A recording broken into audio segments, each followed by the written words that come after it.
President Biden says that his economic policies are helping to ease inflation. So are Americans feeling that relief, or are they still feeling the pinch? To Kingsview Asset Management CIO Scott Martin and Democratic strategist Laura Fink. Laura, I want to go ahead and start with you because CPI has come down. It's off the peak, but still at 40-year highs. And Americans are struggling. And they said as they exited the polls that food costs are one of the top issues right now. And this is all going on a little bit longer than everybody expected. You had a Fed and an administration that said it was transitory. It hasn't been transitory. They're saying we're going to see some relief. We haven't really seen the relief yet. And the president says that everything is fine. I mean, is he being a little tone deaf here? I think he expressed empathy in other parts of that set of remarks that just didn't get clipped. But I do think there's a lot of empathy. But unfortunately, the economy is kind of like working out. You're not going to see results right away. We are seeing those indicators that you're suggesting where inflation is coming down. Gas prices are coming down. We are seeing that we are performing well, especially in the context that this is a global crisis. You are not seeing inflation numbers looking great in just about any other country. So President Biden realizes that this is improving, it is helping, and consumers know that. 40% of consumers, of voters that looked at Joe Biden and said, I may not be satisfied with him, but I'm going to vote for him, and I'm going to vote for Democrats anyway. That's a sign that they understand that this economy may not be something that they're happy with now, but they trust that it's going to get better. So I see that across the country, and I think you see that with the Fed's numbers. Think you see that with the improving numbers, the jobs numbers that haven't been mentioned, and so that Goldilocks economy is on track, but it is hard for families at the holidays, and I think there's a lot of empathy.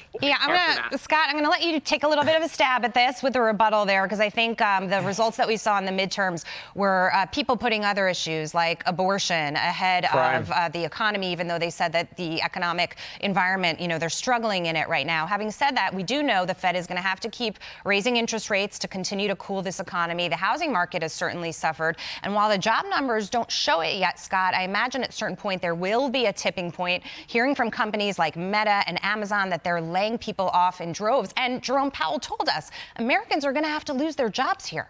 Yeah, Google as well, Jackie, Twitter, of course. And I think we just really insulted Goldilocks here, at least Laura did, because this seems like anything but a Goldilocks economy. We're barely growing. We have inflation out of control. Yes, jobs are still strong, but they're starting to tail off. So this administration to say they're doing a good job on inflation or a good job on growth just doesn't make any sense.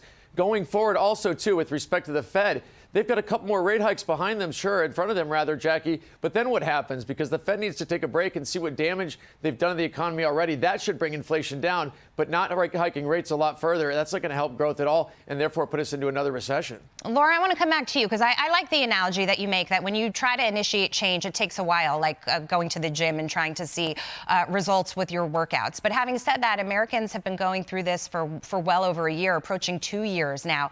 And it's getting to the point where people have to make some hard decisions. So I understand that your side says, well, it's going to take some more time. But how much more time can we give it before people reach a breaking point? Well, I just want to be clear. It's not just my side. It's the vast majority of economists that are looking at this. And I think when one of the things that you see with Republicans, my colleague, everyone not offering up an alternative, they know that this is sort of the right direction, that this is an incredibly tough and durable problem with a global pandemic that's going to be hard to recover. So we got to recognize the scale of the problem while having empathy for the voters and the workers that are coming to the table and trying to get that food out there in the present. I'm not sure which economists you speak to. We speak to a lot of economists on the Business Channel, Scott. We also hear from a lot of CEOs who have basically said that there will be a recession in 2023. Last word. Well, I'm happy to speak to that. It's Nobel laureates that are looking at that. Last word, Scott. Regardless, though, they don't even admit they've already had a recession. There's another one coming. And also, look, out of control spending, wild regulations, that's not a way to bring down inflation. The president has taken aim at small businesses, the energy sector, where you're seeing a lot of the inflation come through basically to the bottom line. And having a stance like that going forward, too, as he has, that's not going to help price pressures anywhere, let alone to small businesses who are struggling already. All right, guys, we got to go. Scott, Laura, thank you so much. Good to see you both this morning. Hey, everyone. I'm Emily Campagno. Catch me and my co-hosts Harris Faulkner and Kaylee McEnany on Outnumbered every weekday at 12 p.m. Eastern, or set your DVR. Also, don't forget to subscribe to the Fox News YouTube page for daily highlights.